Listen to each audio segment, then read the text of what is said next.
Hi, my name is Trevor Teisman from Kbandstraining.com.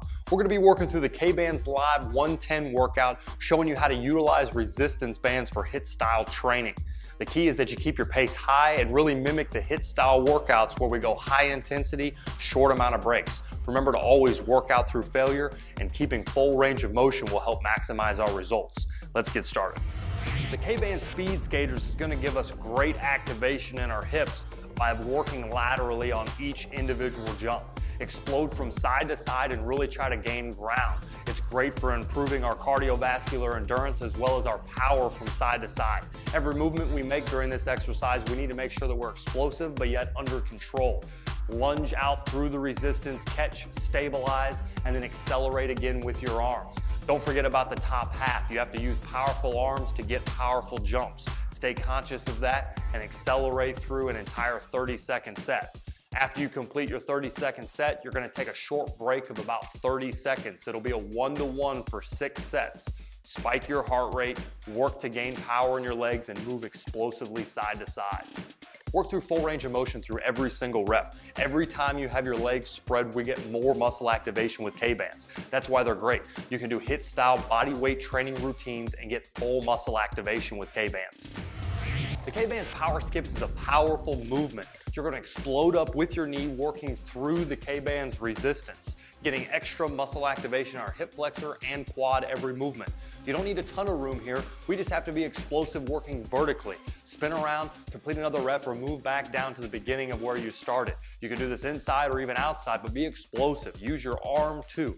As you come up and you drive that knee up, be really explosive with the opposite arm, trying to gain extra power.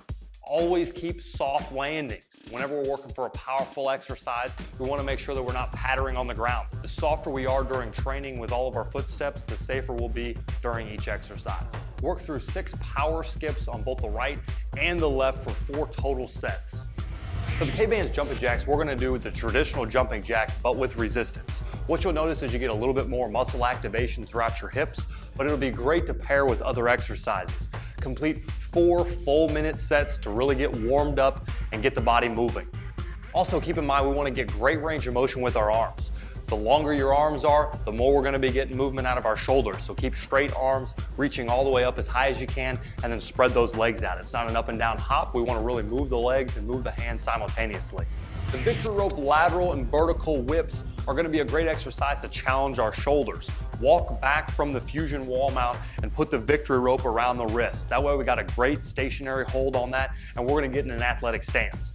To build shoulder strength, we have to be explosive. So you're going to be whipping that up and down as fast as you can while still maintaining great form. Never flare your elbow high for leverage. We want to work right in front, get the lat and get the triceps working as we really whip the victory rope down. Keep the pace high, complete 15 seconds going up and down, and then you're going to move it into the lateral plane. The lateral plane is no different. We've got to maintain proper alignment with our arm to our hips. We can't let our hips slide to the side in either direction. We want to stay nice and centered and keep our momentum, keeping our core nice and tight.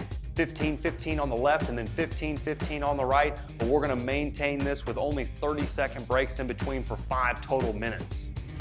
The victory rope's angled cross pulls is going to be a tough exercise. We've got to get angled from our fusion wall mount and in a planked position. We don't want to be square to the mount to where we're pulling across. We're going to get a nice angle to where we can pull directly to our knee and do a cross knee up. As you get set up, notice that your opposite hand is going to be your base arm. So we want to have that in a bit of a wide position so that when we bring that in, we can maintain our balance as we squeeze into a small ball.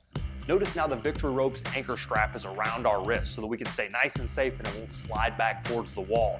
And we're going to drive that in towards our knee and then come out in that nice balanced position. Hesitate there for just a second and then come back in and take a small hesitation on the inside as well. Keep it simple now, 10 reps on each side. But remember, when you switch sides, we've got to get that angle again, that 45-degree angle that leaves us with our open hand, cross to the knee, getting resistance in that plane. Complete 4 sets back and forth, always thinking form. You've got to keep that nice flat back position with your hips rolled under to get the right activation throughout the entire workout. Remember to keep your pace high through this entire HIIT workout. You're going to work high intensity intervals with little bitty rest periods in between. If you want more HIIT style workouts, head to Kbandstraining.com and let's get started training today.